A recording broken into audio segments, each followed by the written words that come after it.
Hi అండి. Ujjaini Mahakaleshwar temple మరియు అలాగే ఫుల్ టూర్ కంప్లీట్ ఇన్ఫర్మేషన్ ఇవ్వడం అయితే జరుగుతుంది.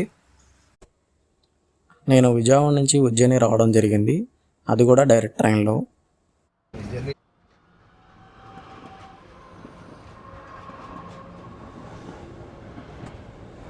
మేము ముందుగానే 2 నెలల ముందు రిజర్వేషన్ చేసుకోవడం జరిగింది, అది కూడా థర్డ్ ఏసీ చేసాము. టికెట్ ప్రైస్ వచ్చేసి 1550 రూపాయలు పడింది.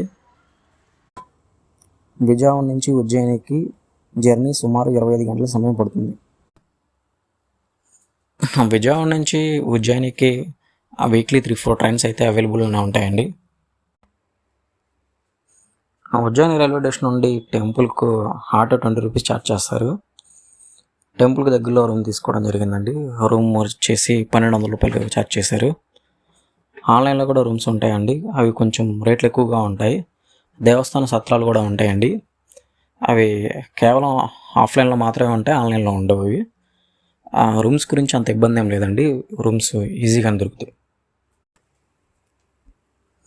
ఇక ఉజ్జయిని గురించి చెప్పాలంటే పూర్వం నుంచి ఇది ప్రముఖ పట్టణం, నేటికి ఇది ప్రముఖ పట్టణమే. దీనికి చాలా పేర్లు ఉన్నాయండి. పూర్వంలో ఉజ్జయిన్, అవంతిక అని పిలిచేవారు. ఉజ్జయినిని దేవభూమిగా పిలుస్తారు. 12 జ్యోతిర్లింగాలలో ఈ మహాకాళేశ్వర జ్యోతిర్లింగం 3వది. ఉజ్జయినిలో ప్రతి 12 ఏళ్ళకు ఒకసారి కుంభమేళా జరగడం జరుగుతుందండి. ఉజ్జయినికి మరొక ప్రత్యేకత కూడా ఉంది. టెంపుల్కు దగ్గరలో ఒక 4 కిలోమీటర్స్ దూరంలో శక్తిపీఠం కూడా ఉంది. టెంపుల్ ఎంటర్ అవగానే హెల్ప్ డెస్క్ ఉంటుంది. దర్శనంకు 2 ఆప్షన్స్ ఉంటాయి. ఒకటి ఫ్రీ దర్శనం, 2 300 రూపాయలు స్పెషల్ దర్శనం టికెట్స్ అనేవి ఉంటాయండి.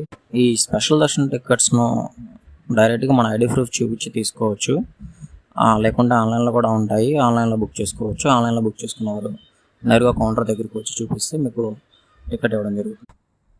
ఫ్రీ దర్శనంకు సుమారు 2 గంటల సమయం పడుతుంది, స్పెషల్ దర్శనంకు 20 నిమిషాల సమయం పడుతుంది.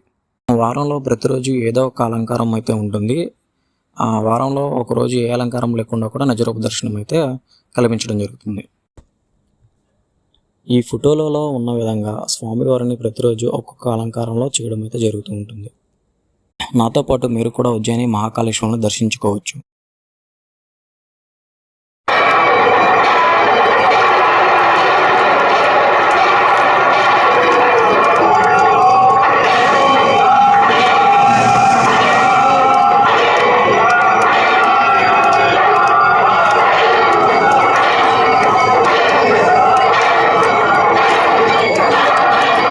మొత్తానికి ఉజ్జయిని మహాకాళేశ్వర దర్శనం అయితే అద్భుతంగా జరిగింది.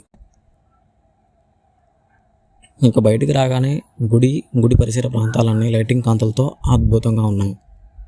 లాంగ్వేజ్ అయితే కొంచెం సమస్యగానే ఉండదండి. ఇక్కడ అన్నీ హిందీలోనే ఉంటాయి, నేమ్ బోర్డ్స్ అన్నీ ఇంగ్లీష్లో ఉంటే ఏమీ ఉండవు. లాంగ్వేజ్ విషయంలో అయితే కొంచెం సమస్యగానే ఉంటుంది. ఇంకా ఫుడ్ విషయానికి వస్తే మన తెలుగు రాష్ట్రాల నుంచి వచ్చే వారికి కొంచెం ఇబ్బంది అనే చెప్పాలి.